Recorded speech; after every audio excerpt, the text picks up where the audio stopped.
Del Anderson says you may want to watch a few Richard Stallman interviews or lectures. Free and open source software may have rough edges, but there are some more serious problems with proprietary software.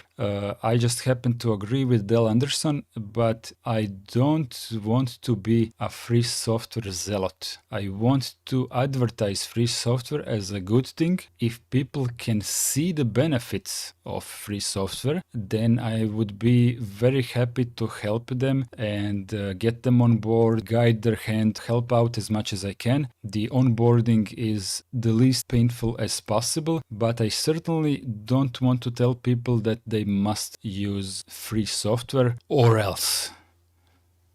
This is not a good approach. Until these distros cease to exist, Linux will never be a thing. I don't disagree or agree that until people stop making new Linux distributions, that Linux will never be a thing. Linux already is a thing. I'm sorry to tell you, but Linux already is a thing. Look, I paid money for this Linux. It's a thing. It exists. It costs money. It works well. It works easy. It gives me hours of fun. And it's Linux. It's probably the best gaming console I have ever had. You really can't say that it's not a thing. Because while true to end, something needs to be done if we want to become serious about Linux.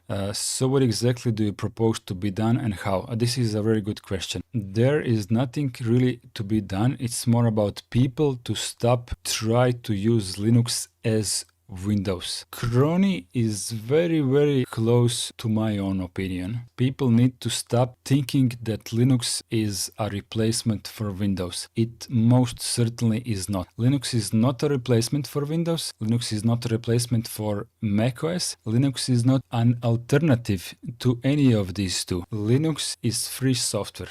Linux gives you things that macOS and Windows will never be able to give you. This is what Linux is. It is about freedom, and if this is something that you like or appreciate or you want to live in this kind of way, I'm talking about living your computing life, right? If you appreciate what this freedom gives you, then Linux is not only better than Windows and macOS, it is the only thing that you can use along with BSDs, right? But these BSDs and Linux kind of are the same principle of free software, right? What these things can give you, Mac and Windows will never be able to give you. It all depends on how you approach things and what value do you expect from software, right? It is really, really easy to understand. Linux community and BSD community as well, together, they need to help new people to understand that we are not offering an alternative. We are offering something completely different. Windows and Mac cannot replace free software as Linux and BSDs, right? It's not interchangeable. If you value free software, then Mac and Windows offer nothing for you. It is useless. Mac and Windows are completely useless if you value this computing freedom. It is what it is.